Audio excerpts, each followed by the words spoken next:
Aujourd'hui, on plonge dans le top 5 des berlines de luxe chinoises les plus délirantes jamais produites. Et le mot n'est pas trop fort.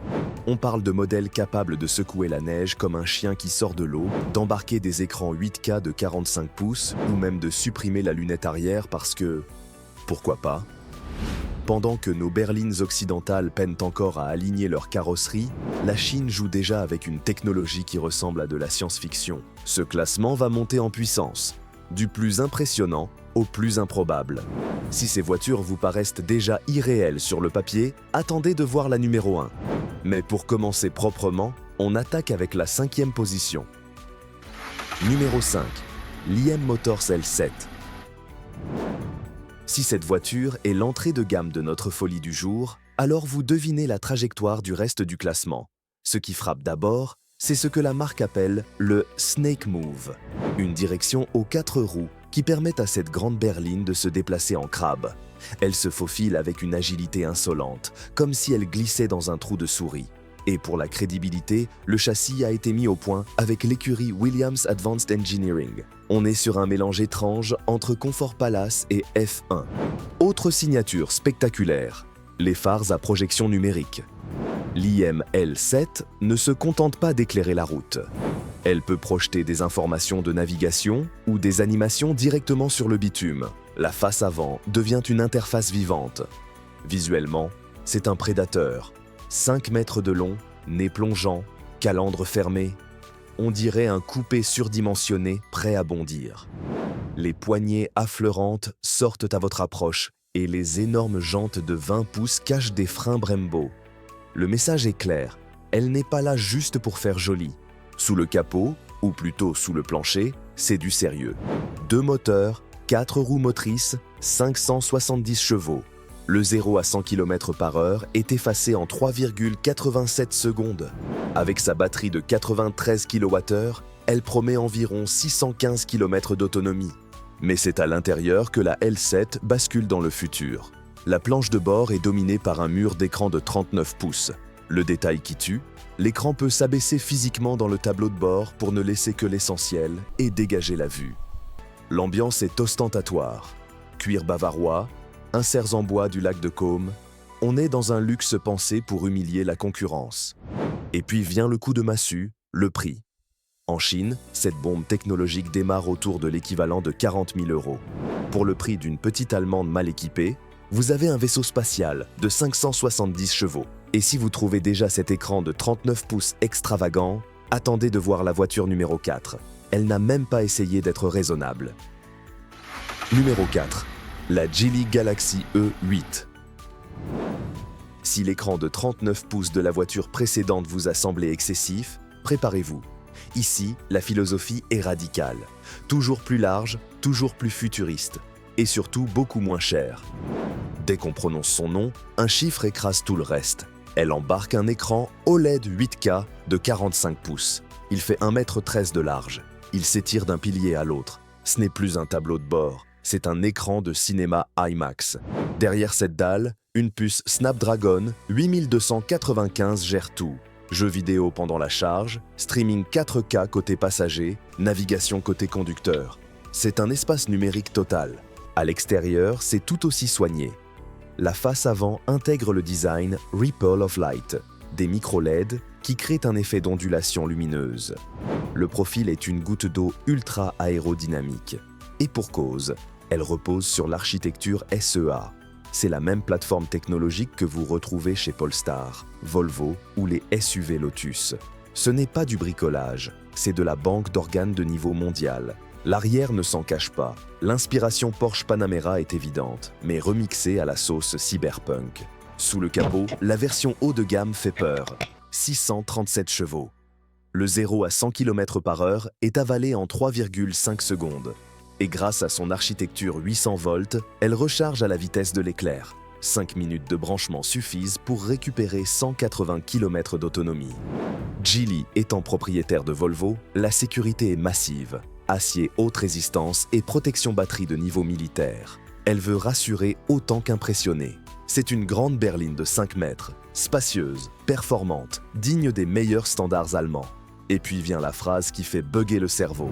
Ce monstre de 637 chevaux, avec son écran de cinéma et sa tech Volvo, est annoncé en Chine à un prix de départ d'environ 24 000 €. Oui, vous avez bien entendu, le prix d'une Renault Clio bien équipée, pour un vaisseau amiral. Après ça, la barre est très haute. Et pourtant, la numéro 3 promet encore plus étrange, grâce à une alliance technologique qui dépasse l'automobile. Numéro 3, l'Avatar 12. On la prononce Avatar 1-2. Avant de parler de puissance, regardez l'arrière. Il manque quelque chose. Il n'y a pas de lunettes arrière. C'est de la tôle pleine.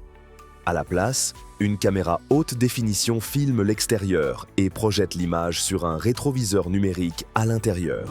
Le ton est donné. Ici, on a décidé d'ignorer 100 ans de code automobile pour sortir un concept car sur la route. Derrière cette audace se cache une Dream Team chinoise, le constructeur Changan, le géant de la batterie CATL, et surtout Huawei qui gère toute la technologie. Le design est baptisé Future Elegance. C'est un immense coupé de 5 mètres, large, posé au sol, aux allures de shooting brake. Les détails sont fous. À la place des rétroviseurs, des caméras au pied du pare-brise, un écran halo visible de l'extérieur capable d'afficher des messages aux piétons comme « Have a nice day ». Quand vous approchez, la voiture s'illumine et s'anime pour vous saluer, façon Tony Stark. Sous la carrosserie, c'est brutal. 2 moteurs, 578 chevaux, 650 Nm de couple. Le 0 à 100 km/h est plié en 3,9 secondes. Grâce à la batterie CATL de 94 kWh, l'autonomie théorique frôle les 700 km. Mais la magie, c'est la gestion Huawei Drive One. L'accélération n'est pas juste forte, elle est instantanée, sans le moindre à-coup, une sensation de téléportation. Côté intelligence, c'est une vitrine pour Huawei. La voiture est bardée de 3 lidars, de radars et de caméras HD. Elle voit tout à 360 degrés. Elle détecte un cône renversé, un carton sur la route et contourne les obstacles toute seule dans le chaos du trafic chinois. À l'intérieur, c'est le choc. Le tableau de bord classique est remplacé par un bandeau écran panoramique 4K de 35 pouces. Tout tourne sous Harmony OS, le système d'exploitation de Huawei. C'est fluide, c'est beau, c'est connecté. Le volant est carré, le toit vitré s'opacifie électriquement et les sièges zéro gravité s'inclinent pour vous mettre en apesanteur avec massage intégral. C'est un vaisseau spatial, mais étonnamment pratique. L'absence de vitre arrière a permis de créer un coffre immense très facile à charger. Et là encore, le prix fait mal, très mal. En Chine, ce bijou de technologie démarre aux alentours de 38 000 € et monte jusqu'à 55 000 € pour la version ultra haut de gamme. Pour le prix d'un Toyota RAV4 ou d'un Tigane bien équipé chez nous, ils ont une limousine autonome sans vitre arrière signée Huawei. Difficile de ne pas ressentir une petite douleur physique en comparant avec ce qu'on a en concession. Numéro 2, la NIO ET9. Ce que vous avez vu sur Internet est vrai. Cette voiture peut littéralement vibrer sur place pour secouer la neige et se nettoyer toute seule. C'est spectaculaire, presque absurde, mais ça cache une technologie bien réelle, le châssis intelligent Skyride. Chaque roue possède une suspension hydraulique entièrement active. Résultat, la voiture flotte au-dessus du monde. La preuve ultime ?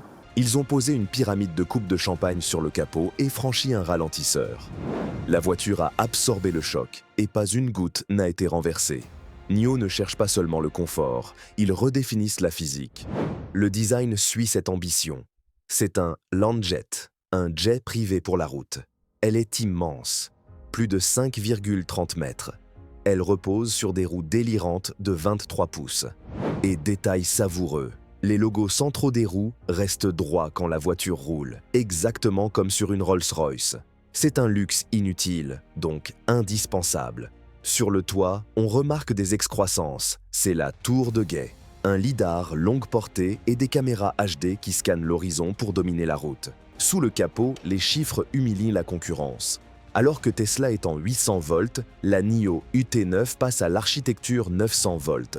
Elle accepte une charge de 600 kW. En français, ça veut dire que vous récupérez 255 km d'autonomie en 5 minutes. Le temps de commander un café et vous êtes reparti. Avec ces 2 moteurs, elle développe près de 700 chevaux.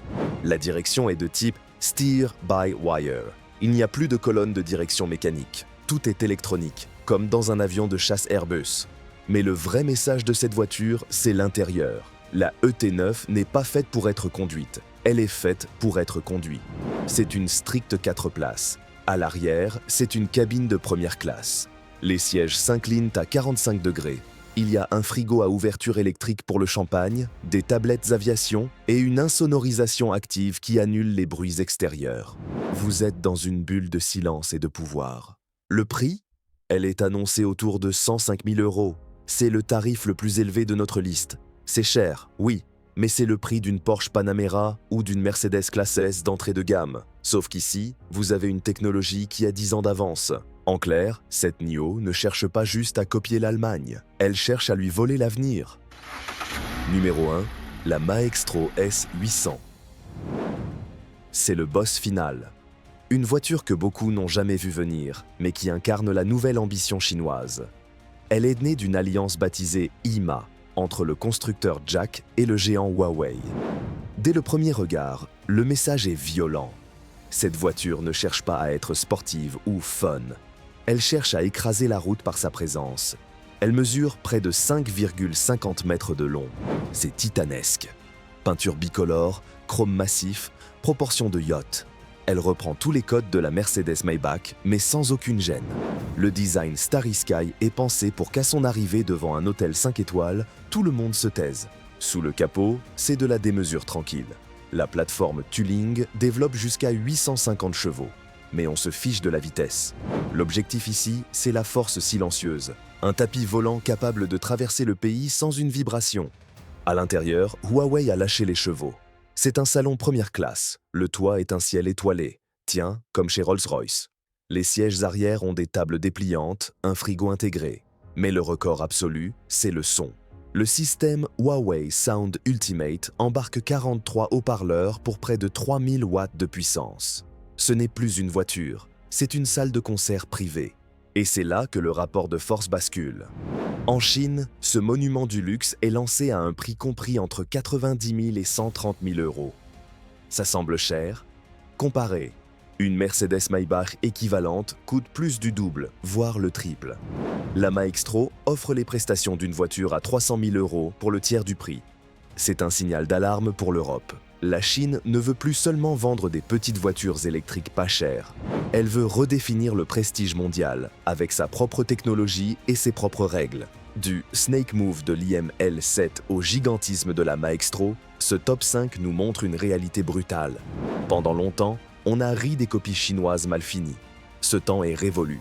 Aujourd'hui, ces marques proposent des technologies qu'on ne voit même pas encore sur nos concept cars européens. Écran 8K, direction by-wire, suspension active, absence de vitre arrière. Certes, l'image de marque n'est pas encore là. On préfère encore une étoile Mercedes ou des anneaux Audi sur le capot. Mais pour combien de temps? Quand la technologie est supérieure et le prix divisé par 2, la fidélité aux vieilles marques finit par vaciller. Dites-moi en commentaire, si vous aviez 50 000 € aujourd'hui, vous restez sur une allemande classique ou vous osez le vaisseau spatial chinois?